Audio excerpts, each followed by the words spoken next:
asumsi bahwa dia bisa bertahan di udara dan ngambang-ngambang di mana-mana selama 3 jam, itu sama sekali salah. Virus itu perlu media untuk bisa bertahan hidup ya. Karena virus itu tidak akan bisa memperbanyak diri di luar tubuh. Kalau masuk ke dalam tubuh, baru nanti bisa memperbanyak diri jadi banyak gitu. Kalau di luar dia nggak bisa, tapi dia perlu media. Nah, medianya yang paling cocok buat virus COVID-19 itu apa? Adalah di droplet. Droplet itu butiran-butiran air yang keluar pada saat ada seseorang yang terinfeksi, kemudian dia bersin dan menyembur. Nah, berarti dia hanya bisa hidup di dropletnya itu.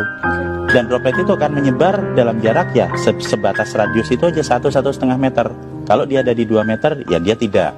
Itu sebabnya konsep awal kenapa kita harus memberi jarak, supaya kalau misalnya ada yang sakit terus kemudian bersin, tidak nular ke orang yang di dekatnya, kan gitu.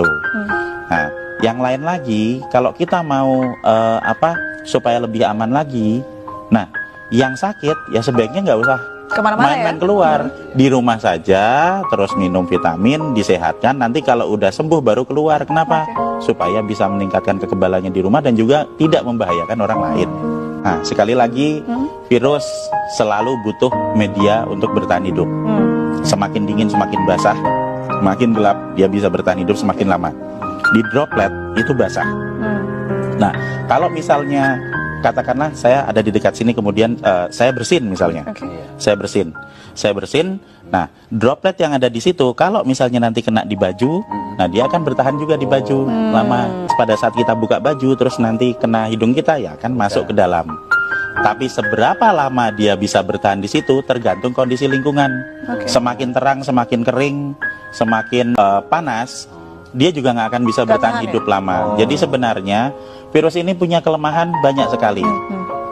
Jadi dia hanya bisa bertahan di droplet. Kalau misalnya ada yang bilang, kalau misalnya dia ditaruh di meja yang dingin gitu, bertahan 9 hari. Itu hoax ya, Dok? Menurut saya hoax. Kenapa? Nah, kalau dia hanya bisa bertahan di dalam droplet. Di dalam droplet itu kalau misalnya dia kondisinya tidak sesuai dengan dia dan terjadi penguapan, kan jadi kering, dia nggak bisa bertahan lama. Jadi droplet ini sesuatu yang cair begitu ya, Dok? Cair, iya. Itu loh, tetesan lendir atau cairan yang ada di situ. Dan kalau misalnya kita bersin di satu lokasi atau di meja misalnya, kemudian kita langsung dibersihkan dengan desinfektan, dibersihkan dengan sabun, dibersihkan dengan pembersih lantai atau apa, itu dilap gitu, dalam waktu 3 menit sudah hancur. Jadi virus ini gampang hancur dengan pelarut lemak, dengan sabun, dengan deterjen dan macam-macam, termasuk kalau nempel di baju kita terus langsung masukin mesin cuci, itu virusnya hancur. Kelemahannya seperti itu. Nah, kelebihannya nyebarnya cepat. Jadi sebenarnya kita bisa tahu kelemahan dan kekuatan virusnya dengan jelas supaya kita bisa ngatasi. Kita harus tahu dulu kalau kita mau bertempur, kita kan harus tahu dulu musuhnya. Kalau kita tidak tahu musuh kita apa, yang terjadi apa? Kita cuma ketakutan aja. Wah, nanti kena, saya sekarang kena, besok mati, ya enggak lah.